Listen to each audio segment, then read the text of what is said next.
Ma'am, आज एक बड़ा फैसला आया है सुप्रीम कोर्ट की तरफ से। जो पॉलिटिकल पार्टीज के इलेक्ट्रल बॉन्ड्स थे उनको मना कर दिया गया है कि अब वो नहीं यूज हो सकते हैं और तत्काल प्रभाव से उन्हें निष्क्रिय कर दिया गया और उन्हें अवैध भी घोषित किया गया। देखिए, हम इलेक्टोरल बॉन्ड्स के इस डिसीजन का स्वागत करते हैं। ये ट्रांसपेरेंसी के इंटरेस्ट में, इलेक्शन फंडिंग की ट्रांसपेरेंसी के इंटरेस्ट में एक बहुत महत्वपूर्ण कदम है।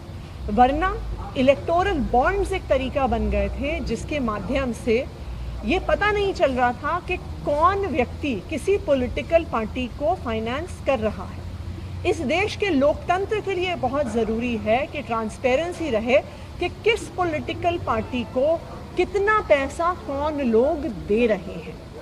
और ये बहुत खुशी की बात है कि सुप्रीम कोर्ट ने ईसीआई को तुरंत प्रभाव से कहा है कि किस पार्टी को कितने इलेक्टोरल बॉन्ड्स मिले, उनकी सारी डिटेल्स को पब्लिक डोमेन में डाला जाए।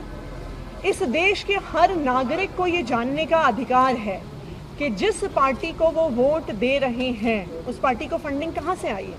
क्योंकि ये एक नागरिक को जानने का अधिकार है कि क्या जो किसी राज्य में या जो केंद्र में जो पार्टी शासन कर रही है, क्या वो अपने वोटर की चॉइस के आधार पर निर्णय ले रही है या जिसने उसे चंदा दिया है उसके आधार पर निर्णय ले रही है। इसलिए ये लोकतंत्र के लिए बहुत ही महत्वपूर्ण कदम है और हम इसका स्वागत करते हैं कि इलेक्टोरल बॉन्ड्स को तुरंत प्रभाव से अवैध घोषित कर दिया गया को लेकर एक जुड़ा सा। मैम, आज एक बड़ा फैसला आया है सुप्रीम कोर्ट की तरफ से। जो पॉलिटिकल पार्टीज के इलेक्ट्रल बॉन्ड्स थे उनको मना कर दिया गया है कि अब वो नहीं यूज हो सकते हैं और तत्काल प्रभाव से उन्हें निष्क्रिय कर दिया गया और उन्हें अवैध भी घोषित किया गया। देखिए, हम इलेक्टोरल बॉन्ड्स के इस डिसीजन का स्वागत करते हैं। ये ट्रांसपेरेंसी के इंटरेस्ट में, इलेक्शन फंडिंग की ट्रांसपेरेंसी के इंटरेस्ट में एक बहुत महत्वपूर्ण कदम है।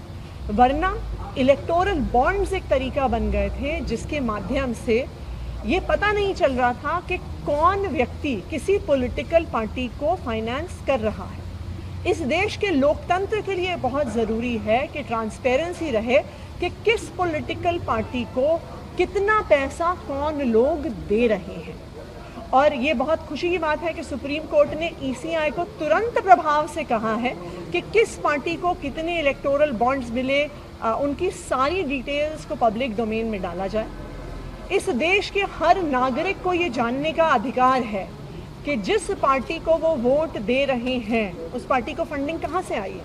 क्योंकि ये एक नागरिक को जानने का अधिकार है कि क्या जो किसी राज्य में या जो केंद्र में जो पार्टी शासन कर रही है, क्या वो अपने वोटर की चॉइस के आधार पर निर्णय ले रही है या जिसने उसे चंदा दिया है उसके आधार पर निर्णय ले रही है। इसलिए ये लोकतंत्र के लिए बहुत ही महत्वपूर्ण कदम है और हम इसका स्वागत करते हैं कि इलेक्टोरल बॉन्ड्स को तुरंत प्रभाव से अवैध घोषित कर दिया गया है। को लेकर एक जुड़ा सा।